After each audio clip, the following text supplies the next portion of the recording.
ஒரு மனிதன் தனது வாழ்க்கையின் உச்சகட்ட விரக்தியில் தற்கொலை செய்து கொள்ள முடிவெடுத்து கோபுரத்திலிருந்து குதிக்கிறான். ஆனால் அவன் தரையில் விழுவதற்குள் 2 கரங்கள் அவனை தாங்குகின்றன. விழுந்தவன் ஒரு பாவியாக கீழே குதித்தான். ஆனால் எழுந்தவன் ஒரு மகா ஞானியாக திருப்புகழ் பாடும் அருணகிரிநாதராக மாறினான். அந்த நொடியில் என்ன நடந்தது? சாதாரண மனிதனாக இருந்த அருணகிரிநாதரை முருகப்பெருமான் ஏன் தடுத்தாட்கொண்டார்? அவரது நாவிலே வேல் கொண்டு முருகன் எழுதிய அந்த ரகசிய மந்திரம் என்ன? 16,000 பாடல்களை பாடிய அந்த மகா கவிஞனின் வாழ்க்கை வரலாற்றில் நாம் அறியாத பல அதிசயங்கள் ஒளிந்துள்ளன. காமக்கடலில் மூழ்கிக் கிடந்த ஒருவன் எப்படி கடவுளின் குழந்தையாக மாறினான்? அருணகிரிநாதரின் வாழ்க்கை பயணம் நமக்கு சொல்லும் பாடம் என்ன? இந்த வீடியோவில் அருணகிரிநாதரின் மெய்ச்சிலிருக்கும் முழு வரலாற்றையும் நாம் விரிவாக காண்போம். அருணகிரிநாதர் 15ஆம் நூற்றாண்டில் திருவண்ணாமலையில் பிறந்தவர்.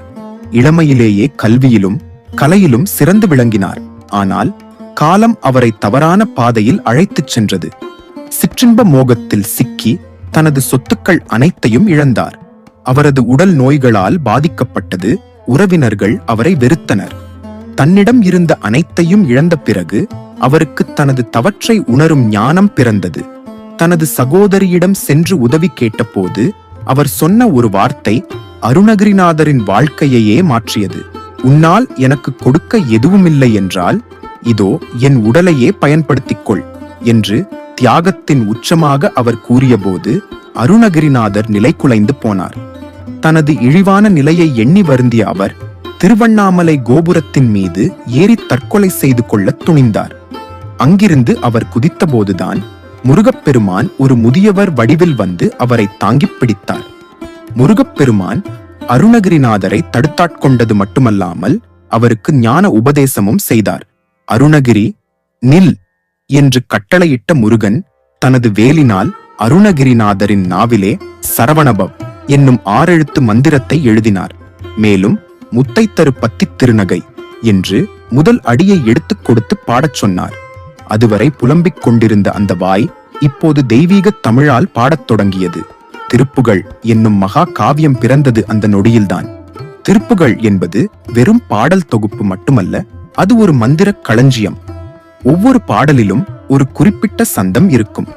இந்த சந்தங்கள் மனித மூளையின் நரம்புகளை சீரமைக்கும் நியூரல் என்ட்ரைன்மெண்ட் போன்ற சக்தியை கொண்டவை என்று ஆய்வாளர்கள் கூறுகின்றனர்.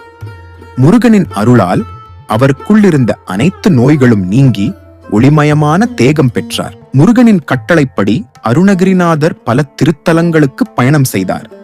அறுபடை வீடுகள் மட்டுமல்லாமல் தமிழகம் முழுவதும் உள்ள நூற்றுக்கணக்கான முருக ஆலயங்களுக்கு சென்று பாடல்களை பாடினார். அவர் பாடிய 16,000 பாடல்களில் இன்று நமக்கு கிடைத்துள்ளவை வெறும் 1300 பாடல்கள் மட்டுமே. ஒவ்வொரு பாடலும் ஒரு ரத்தினம் போன்றது.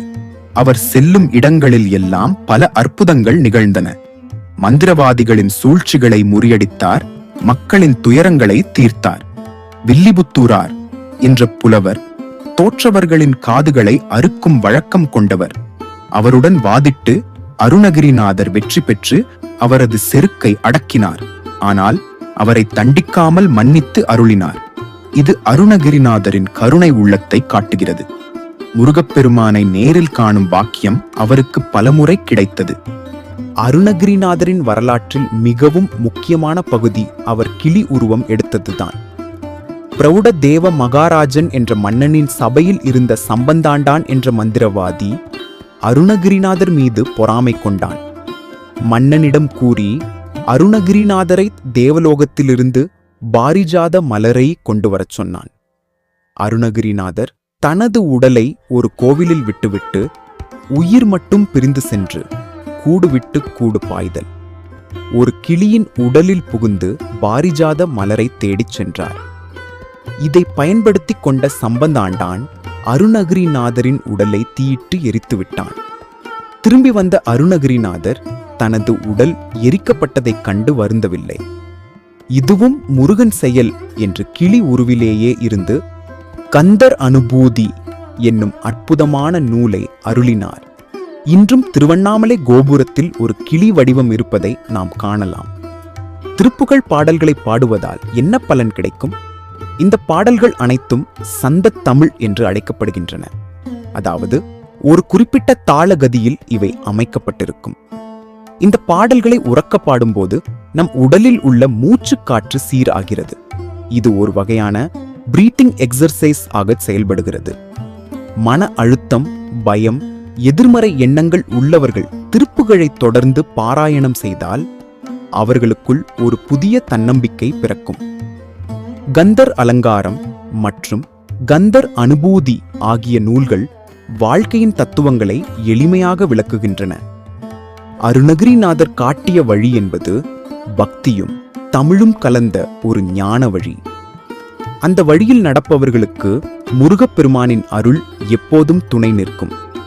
துன்பங்கள் நீங்கி இன்பம் பெருக அருணகிரிநாதரின் பாடல்களே சிறந்த மருந்தாகும். ஒரு பாவியை புனிதனாக்கியது முருகனின் கருணை என்றால் அந்த புனிதனின் பாடல்கள் நம்மையும் நல்வழிப்படுத்தும் என்பது உறுதி.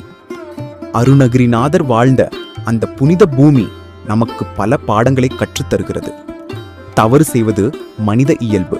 ஆனால் அதை உணர்ந்து இறைவனிடம் சரணடைவதே உண்மையான பக்தி. அருணகிரிநாதர் போல நாமும் முருகனின் பாதங்களை பற்றிக் கொள்வோம். முத்தை தரு பத்தித் திருநகை என்று தொடங்கும் அந்த திருப்புகழ் உங்கள் இல்லங்களிலும் உள்ளங்களிலும் ஒலிக்கட்டும். வாழ்வில் சகல ஐஸ்வர்யங்களும் பெற்று பெருவாழ்வு வாழ அந்த பழனி ஆண்டவனை வேண்டுகிறேன். வேல் வேல் முருகன், ஹரோகஹரா.